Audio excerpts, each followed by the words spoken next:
Hey guys, your girl's back. We are doing the second segment of Made at Home with Erin. What we're doing now is shrimp po' boy sandwiches. Shrimp and lobster po' boy sandwiches with a remoulade sauce. So what we're going to do is start with the sauce now. That is 1.25 cups of mayonnaise. This is a 1/4 cup of Dijon and yellow mustard. That's gone. Get in there, get in there. We have some minced dried parsley flakes. We have smoked paprika, 1 teaspoon of smoked paprika, 1 tablespoon, excuse me. We have a teaspoon of Cajun spice seasonings. We have a teaspoon of sweet pickle juice. We have right here 2 teaspoons of horseradish, and it's going to give it a nice little kick. We have a teaspoon of Worcestershire sauce, 1 minced clove of garlic, a little more, a little less, you know. Ain't nobody really measuring. And we have a teaspoon of hot sauce. Now all of this will come together. Let me get this stuff out of the way, guys. All of this will come together and make the sauce that we actually put on our po' boy sandwiches once they are done. With some fresh tomatoes. Oh, this smells delish. Lettuce, shrimp, and fried lobster pieces. So now that my sauce is done, you know, I got to taste my stuff. No double dipping. You know, black folks, we don't double dip. So nice compliment. This is going to go really well. Oh, I'm forgetting my little bit of lemon. I'm going to step over here right quick. Get a lemon. And we just gonna rough it because we on show right now. Got a little squeeze of that in there.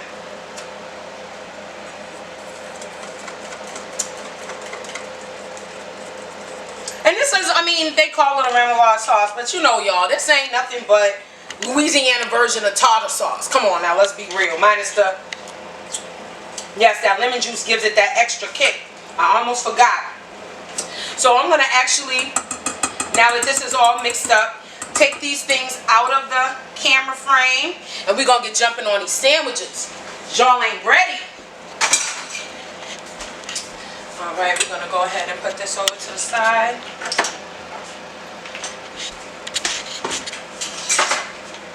Now, guys, I have my cut up shrimp, and the lobster is already seasoned, but I'm going to use my seasonings that go with the recipe for my shrimp. I have my drudge over here, 2 different ones, excuse me.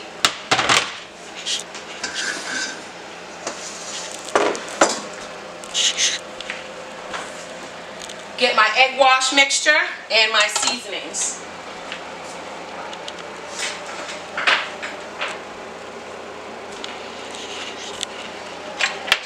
So what we have for seasonings, again, is the same theme. We have onion powder, garlic powder, cayenne pepper, and our Cajun spice seasonings.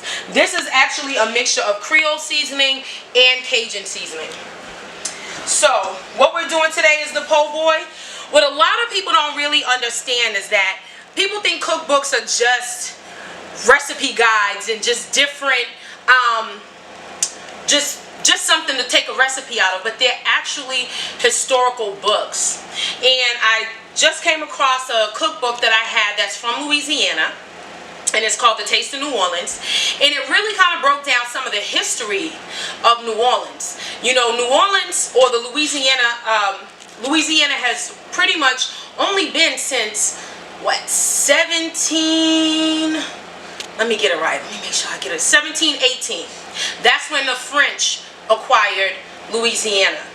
And in 1762, Louisiana was given from Louis XV, gave it to his cousin Charles III, and actually he was Spanish. So everybody thinks that Louisiana just has a French influence. It actually has a Spanish influence. Back in 1788, there was massive fires in New Orleans. And then again in 1794, and that was actually during the Spanish reign. So a lot of people think those buildings are French, but that architecture is actually Spanish. Throughout the years, Louisiana went back to the French in 1801, and by 1803 we had the Louisiana Purchase, and the United States acquired it for $15 million. So that's a little fun history fact for you guys. But the different cultures that mash up to make Louisiana food, it's one of the true unique melting pots of the United States. You have Haitian Americans and other Caribbean Americans that came there, African descendants. It has a real strong European culture as well, from the Germans, the Irish, as well as Sicilians from Sicily, and of course the French and the Spanish. So we're about to dive into this po' boy, guys, and that's just a little history fact that when you get cookbooks and stuff like that, actually read the preface and the different pieces in there. Oftentimes regional and international cookbooks will have a history about your foods. But we about to jump on up and through here because y'all don't want to hear no more history facts. You want to get to these sandwiches. So alright guys, I'm actually going to use my spatula right now. We have 2 pounds of extra large jumbo shrimp. This is some onion powder that I'm dropping in here. This is the Cajun seasoning that I'm dropping in here, as well as the cayenne pepper and some garlic powder. Ooh. And that stuff got up in my nose. Oh my gosh. That's how you know it's gonna really be good. And the spices done already kicked in.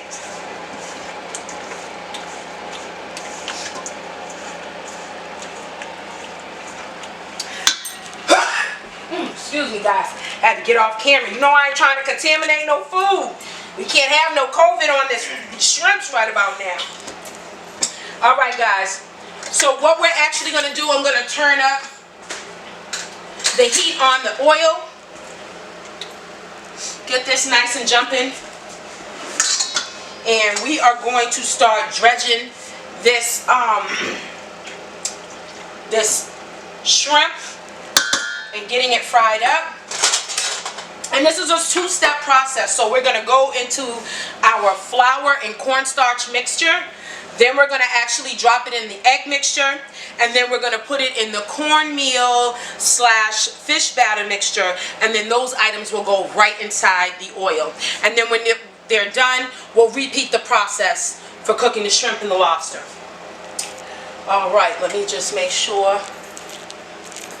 Drop a little bit of this in there. Yes, it's almost ready. Alright, so now we're going to go in here. Get these shrimp dredged up.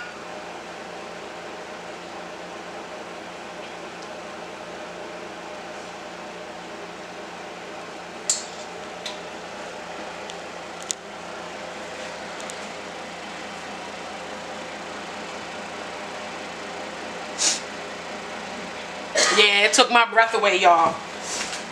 But that's how you know it's going to be good, good.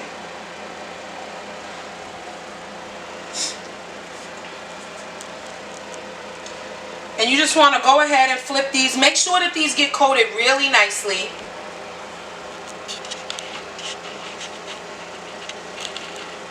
And we're just going to toss these in the back here and get the rest of them nice and dredged.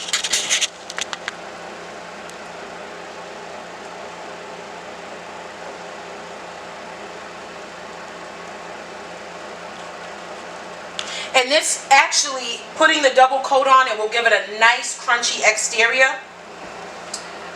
But it will also keep in the juices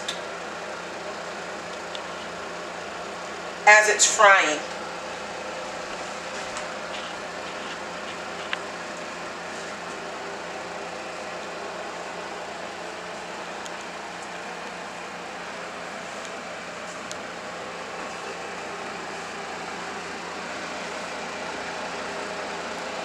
Alright, y'all, we getting it together. I'm going to do about another 3 more, and then we're going to plop these ones into the oil. You don't want to crowd your pan. You always want to make sure that you have space. These shrimp will legit cook up in just about 3 to 4 minutes. They will not take long at all.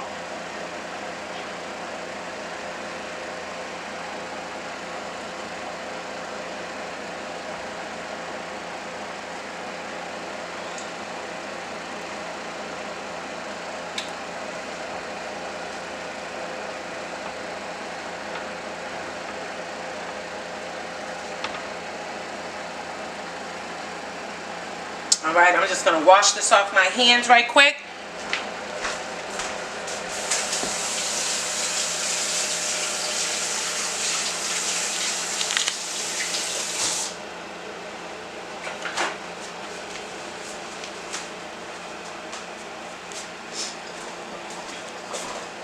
Alright, and now we are going to drop these babies into the oil. We're going to start with the ones that we had first.